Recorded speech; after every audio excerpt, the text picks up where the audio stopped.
Hello, welcome back to the Prosperous Empath. Kat here. Many years ago now, back in 2014, when I was just starting out on my coaching journey, I was so lucky to attend 2 years in a row Hay House's You Can Heal Your Life conference. And I felt quite honored to have observed Wayne Dyer speak in person. He really was an order of his times. And one of the quotes at one of his multi-hour talks really stuck with me. And he said, "If you change the way you look at things, the things you look at change." And that really strikes me as one of my great takeaways from today's conversation with my guest. I feel really honored to have Carey Kirkella join me on the podcast today. Carey and I were introduced via a mutual connection, many years ago now, and Carey's been a follower of my work, and she reached out last fall saying that she'd really love to come on the podcast and talk about how her journey has fueled her creative expression in life. And I thought that that was a really appropriate conversation. And I certainly don't identify as an artist like so many of my family members do, but I have great appreciation for the arts and greatly admire those who have an artistic talent. And I am a big believer that finding creative outlets, whatever they may be, instead of reacting to life's circumstances, can be a really powerful alternative.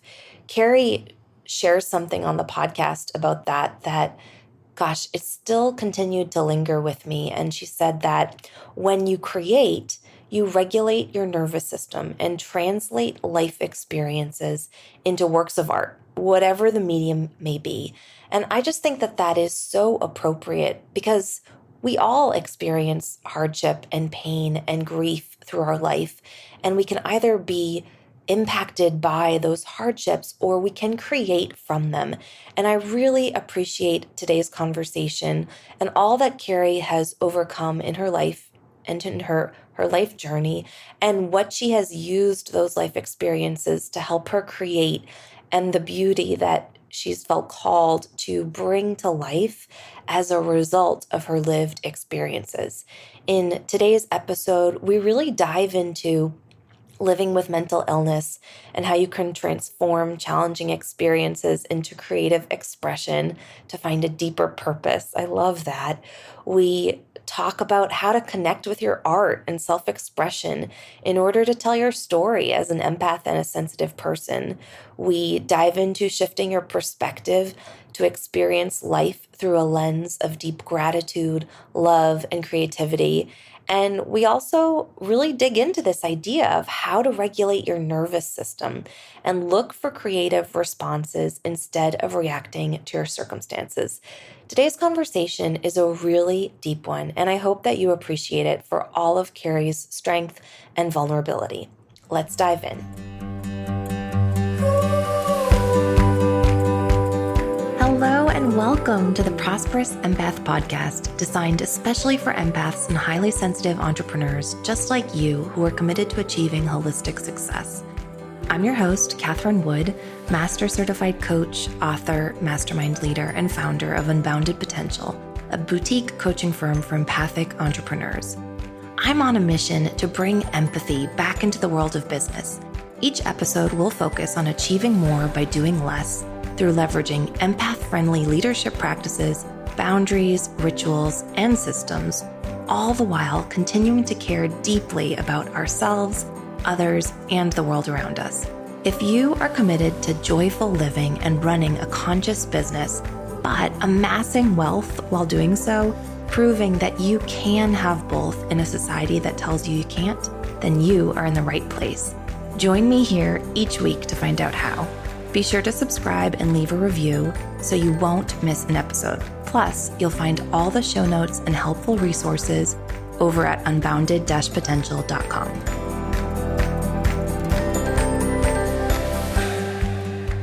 Hi, Carey. Welcome to the podcast. Hi. Thank you so much for having me. I'm excited to have you today. I know that we have some kind of mutual connections in common, and And I also, I only know a little bit about your work. So maybe by way of getting us started, you could share with us a little bit of your story and also your pronouns. Sure. So I am a she, her, and I am a photographer who also has created something called the L.E.N.S method. And it's creative photography workshops with a focus on emotional well-being. And L.E.N.S is an acronym for light, empathy, now, and storytelling. The photography work that I do is primarily branding photography for empaths, really. um, but I work with service-based businesses primarily, and usually change makers, people that want to help the world become a better place. I know that when we chatted previously, you shared a little bit about how your photography work has shifted over the years from being more kind of commercial shoot driven to working more with empathic creators. And I'm wondering, like, how has your experience of your work shifted as your niche audience has become more specific? Yeah, well, I started out doing commercial work for companies like big companies, Pfizer, Schwab are a couple of them that I've done advertising photography for, right? So ad campaigns, basically. And the more I got more in touch kind of with with who I am and what I want to do, the more I wanted to be around those type of people. And so I said, why don't I do branding photography for, small businesses, coaches, things like that. And the more I kind of became more in tune with how to help them create their own better, how to, share their stories through images that I would create with them. I thought more about my story and how that basically led me to realize, you are your personal brand, right? So that's kind of where I am right now with sharing my story and how I've created the L.E.N.S method. And I'm kind of shifting, I'm in transition mode again, where I'm like, okay, I'm a photographer, but what I really care about is helping people with their mental health and emotional health. And so because of just my story and what I've been through, so I feel like I can bring what I do as a photographer into that and become more of the creative artist again that I was when I started out being a photographer. That's really what, that's really what I care about. Making photos as a way to have fun and play and be creative and I've realized that I can use that as a tool to help my own mental and emotional health, and I can help other people do that too. I know that photography has been a huge part of your own story and journey with healing and taking care of yourself. And if you're willing, I'd love for you to share a little bit more of that story, because something I notice a lot working with my clients is that finding a creative outlet is direct access to reconnecting with our own joy. And we all need it. And so many of us really struggle with accessing it or finding it or choosing a creative path. And so I'd love to hear a little bit more about how you found yours. Yeah, definitely. I am happy to share. I feel like another kind of driving force for me is that I want people to talk more about sharing their story, sharing what they've been through, and using, kind of using that as a way um, to kind of reconnect them with who they really are, right? And that's kind of what I do with the L.E.N.S method work. But so I was diagnosed with bipolar disorder when I was in my late 20s. And I really believe that a lot of that has to do with trauma, just environmental stressors. And, as an empath and a highly sensitive person, I was affected a lot by September 11th, 2001. I was in my early 20s at the time, and I had worked at the Wall Street Journal. I was a photo editor and assistant. Let's see, what was I? I was the staff photographer and assistant photo editor for the weekend section of the Wall Street Journal. And so I had that job for about a year and a half, and it was really not good for me. It was very corporate and hard for me to be there. But I had a premonition while I was on my lunch break one day that the Twin Towers were going to come down. And that I kind of dismissed it. It was but it was a very clear knowing. And I didn't know how or why or when, but I just put that out of my mind. And I couldn't really take working there anymore. And I just kind of abruptly quit. Sort of. I mean, I kind of gave them a decent amount of heads up. I think it was 3 weeks or something, but I had a little bit of money saved and I thought, I'm just going to, take the summer to put together my portfolio as a photographer and do that and somehow make it work. I had no idea what I was doing, but about 2 months after I quit my job, the September 11th, 2001 happened and the attacks on the Twin Towers happened. And I just completely shut down my intuition after that. I was terrified of it. And I really had no one to talk to about it either. Didn't have any sort of, spiritual mentor or, I didn't really have any mentors, basically. Let's just say that. And I went through a lot in those few years when I was really struggling to try to figure out how to make a living. And also just the weight of this trauma on me and in me, because I could really feel it. And I started photographing. Basically what happened was I photographed a Christian music festival that basically kind of blew my mind in a few different ways. Because I went there thinking, this will be, an interesting thing to photograph, like kind of like almost, in a condescending way. I was being judgmental and I was like, I have to do some sort of kind of sensationalism type of photo shoot that will help. I don't know. I don't really know what I was thinking at the time, but I was about, 23 or so. And it was a camping experience. Amazing. But I was also, that I really still need to do something with that work because I made a nice series of images there and I did some interviews with video. Anyway, that was sort of the start of it, but it was also in kind of a catalyst for having my first manic episode related to bipolar disorder because I was under a tremendous amount of stress financially and just kind of in general. And this Christian music festival happened where certain people told me things that I needed to hear that were coming from somewhere higher than us, I believe. And it really blew my mind. And I just, kind of literally, I couldn't sleep for a few days after that. And sometimes people, when they can't sleep, they sort of basically bipolar disorder, there's usually two versions. There's bipolar 1 and bipolar 2. I was diagnosed with bipolar 1, which has usually less frequent episodes, but if and when they do occur, they can be more intense and usually require hospitalization and medication. And that happened to me 3 times over a period of 16 years. And trauma was the reason for all 3. And let's see, I'm probably getting too far away from your original question, but basically my story is long and kind of, all intertwined with photography and creativity and sensitivity and, being an empath. So, I feel like, I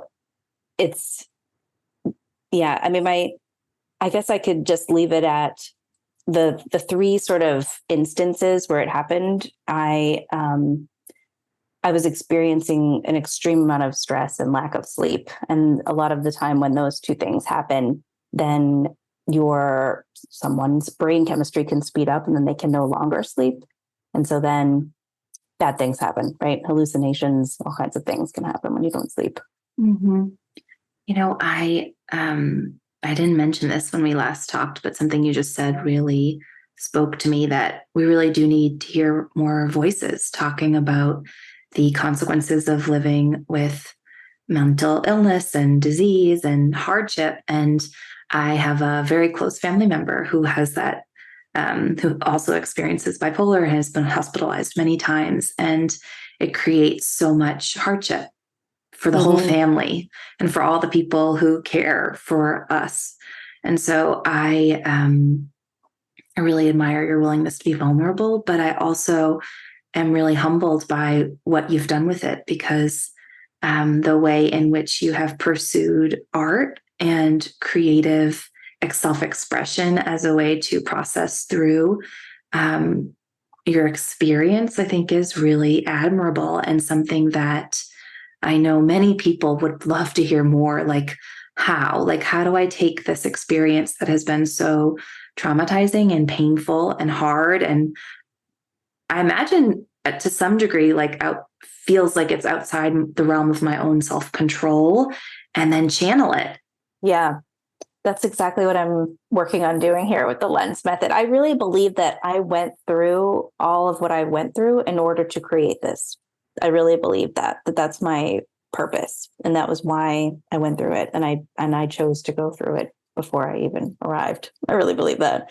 And when I really kind of started to understand that was the last time that it happened, which was when I had postpartum psychosis after the birth of my son. And I had basically prepared for a long time I had had two miscarriages before he was born. And I was I had a lot of anxiety while I was pregnant because I was worried about him and I was worried about me as well. I was worried about, his physical health because I had lost, two previous pregnancies. And I was worried about my mental health because also a prominent psychiatrist in the maternal mental health field recommended that I not have children because I had had two previous hospitalizations for bipolar disorder. She had never met me before. This was a one-time conversation. I was looking for some, preventative care, which doesn't exist, by the way.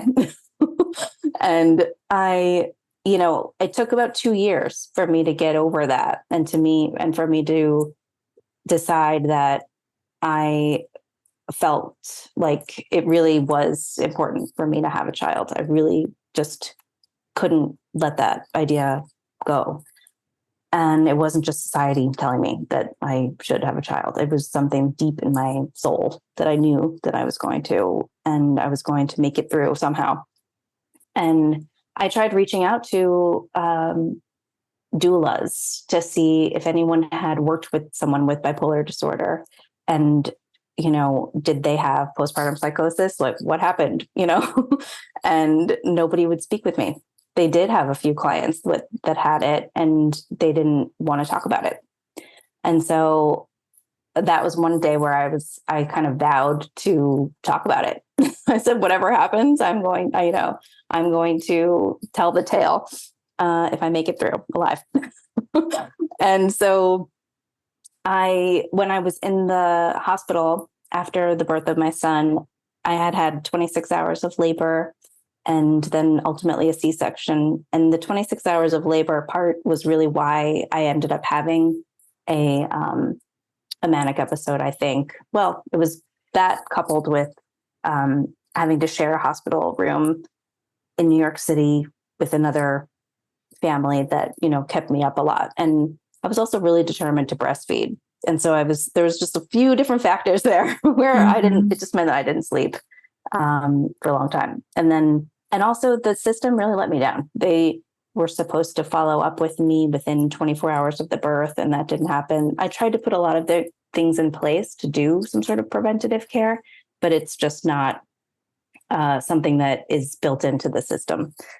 And so when I was in the second hospital, basically straight from the hospital after having had him, I had to go to a mental facility that was just for women. It's kind of geared toward maternal mental health, but because there's a need for more mental health care, there was sort of a mix of different women there, which was scary. The whole thing was terrifying. But I just knew something just told me, I'm here for I'm going through this for a reason, and I'm going to come back here and I'm going to help people. I'm going to do something with this that's going to help people.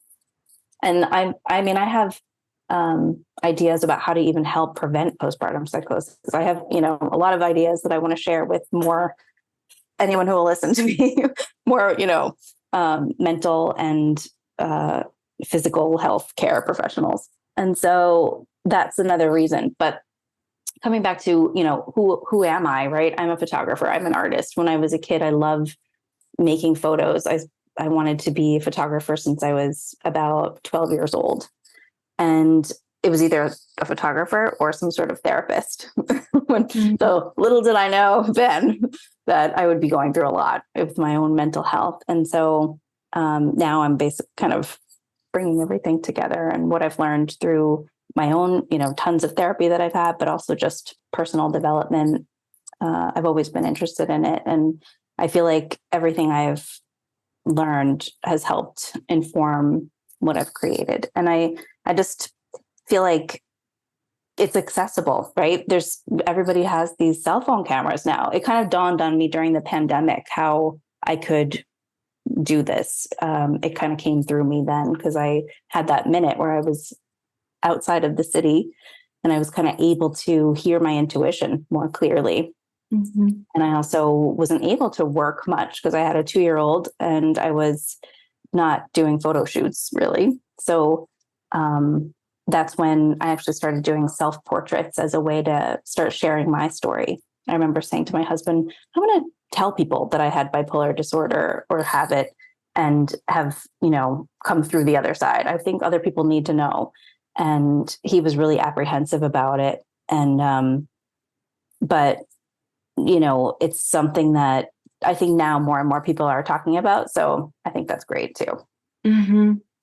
Well, I really appreciate you sharing all this. I wasn't sure where our conversation was going to go today, but I am certainly clear how much sharing your story is part of your work, and normalizing your journey as access to supporting others in normalizing their own and humanizing it. And I also hear how personal this is for you, how personal your art is, how personal your work is directly connected with why you're here. And I guess and I want to hear more about the L.E.N.S method, but before we go there, I know that there are listeners tuning in who are really lacking a creative expression in their life, or really wanting to connect more with their own art form or their own self-expression. And I'm wondering, what would you offer them? Yeah, well, if you have a smartphone that can take pictures, I would suggest I have a free guide too about this. It's called Creating a Visual Gratitude Journal Through the 3 L's, what I call the 3 L's. So that's light, love, and laughter. So this is also kind of about helping you elevate your frequency, right? Helping you tune into more of what you want to see in the world. And you can do that through creative photography, even just with your smartphone. So, as much as you can, look for pretty dappled light coming through the leaves in the tree. Look for, maybe you're already making pictures of people that you love or pets that you love, or something that you see that's funny, a spouse making a face at you or a child doing something silly. But if you do it with intention and kind of look at the images later, it's a way to help you create different neurons in your brain, right? That help you kind of see what you value, see what you're grateful for, and tune in more to that frequency. So I think, these cell phone cameras take some pretty decent photos, and I feel like it's a really accessible way to spark some creativity and spark some more joy too. Mm-hmm. I mean, I appreciate that. I certainly hear the invitation to connect with the magic that's all around us through focusing our lens. Yeah. And the lens that you see your life through, the lens you see yourself through, is really a direct has a direct effect on the lens that you see yourself through. Did I make sense there? Hold on. The lens that you see yourself through has a direct effect on, how you experience the world, basically, is what I mean to say by that. And so you have to kind of be aware of that, and you have to remind yourself. Everyone does. Everyone has to remind themselves, right? I mean, I live in New York City. I'm not super happy about it. I've been here for a long time, but I have a roof deck. Not everybody has a roof deck that they can go out and enjoy, the sunshine or play with their dog privately without going to a park. You know what I mean? So there's a lot of things that I have to be grateful for, and I need to, I just know that it's so important to value that and elevate it and amplify it in your life. So how can you do that? How do I do it? I take pictures, right? And that's something that a lot of people can do. Mm-hmm. I mean, I really appreciate this conversation, even through my coaching ear, because something that I say a lot in my work is that the lens through which we experience our life is, it's decisive. Like everything that we experience is filtered through the lenses which we choose to put on, and whether we choose to experience life through lenses that are filtered with gratitude or joy or love or presence or not, or more disempowering viewpoints. So I certainly appreciate the practical conceptualization of that through photography. Have you heard the quote by Wayne Dyer? If you change the way, what is it? Change the way you look at things, and the things you look at change. Yeah. Mm-hmm. It's really simple, but it's really powerful. I actually heard him speak a couple of years ago in New York at the I Can Do It conference, and I feel really grateful for having had the opportunity. Yeah, that's amazing. Yeah. I love him. He's definitely been a big influence. Just reading his books has helped me a lot. Well, so tell us a little bit more about the L.E.N.S method. Like, tell us, I mean, I'd love to hear about kind of your viewpoint, and then how can we adapt it in like in our everyday lives? Like, how can we apply this?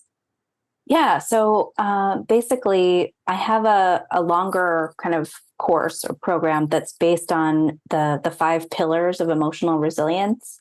So those are mindfulness, self-awareness, self-care, positive relationships, and purpose.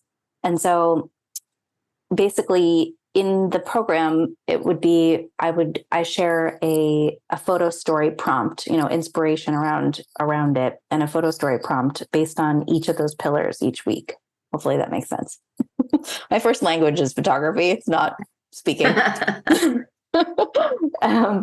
And so, but my foundation workshop, which everyone can do and get started with, is about how to create intentional photos of nature as a walking meditation practice, but really kind of tuning into your senses, getting grounded, even physically, if you can, right? Hug a tree, get your bare feet on the ground, feel the sun on your face, feel the breeze in your hair, appreciate the beauty around you, and then create some photos about something that you want to connect with in relationship to nature. So what that might be, what that might look like. There's a beautiful quote by Virginia Woolf, who incidentally had bipolar disorder. She said, "I am rooted, but I flow." And I love sharing that one because, it's it's kind of something that I strive to be, right? I want to be grounded, rooted. And I also want to be adaptable. I want to, not be reactive, which is really what a mindfulness practice helps you do, is not to be so reactive. And so what does that look like though? In a photo, you can tune into your sense of sight and just look for it. It's kind of like a fun scavenger hunt, a visual scavenger hunt, right? What does grounding look like? What does flow look like? It doesn't necessarily have to be water. It could be the lines on the bark of a tree. It could be, the veins on leaves remind me of how the veins in our bodies, we are connected with nature, right? There's just so much that you could do with that, and it's good for you anyway, just to be in nature. So I recommend that. I mean, I love that kind of sensory perception, like really looking at like experiencing life through a filter that tunes into all of our own senses, our own collective senses, right? With what's external versus what's internal. Yeah. And it helps regulate your nervous system, which is so valuable. It's really what becomes our superpower in this day and age, with kind of all the stressors and all of the, outside kind of messages that we are getting. And it can be a lot for a highly sensitive person and an empath. And so I think that this practice is something that is accessible, and it's something that just kind of takes, maybe you already know that taking a 20-minute nature walk is good for you, but this is kind of something that can help spark your creativity too, and help you, have fun with it as well. Mm. That's such a powerful reminder, like that regulating your nervous system can spark your creativity. Because I know from a coaching perspective, when I regulate my nervous system, it allows me to connect with more levels of my clients' being, right? Like I can actually perceive more levels of how they're showing up, what they're saying, what they're not saying, their energy, their tone. Like I'm present to more of them. And so from the artistic perspective, like the idea that regulating your nervous system can spark deepened levels of creativity, like it makes complete sense. And I love those nuances. Yeah. And I feel like, as I know that a lot of people in your community are business owners, and so this is something that is a way to create content too that helps you to connect with the resonance of, and share the feeling and the resonance of who you want to connect with and what you want to, how you can inspire people as well. So it's something that I actually am running a beta program right now. So my mind is on that as well, but it's about, it's called the L.E.N.S method creative incubator. So it's about helping heart-centered entrepreneurs create their own more meaningful, more energetically aligned storytelling photos to help share about their businesses.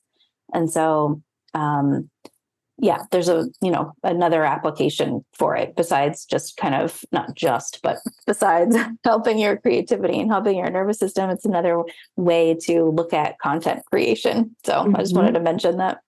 Totally. And we can absolutely drop the link to that in the show notes for today's episode for sure.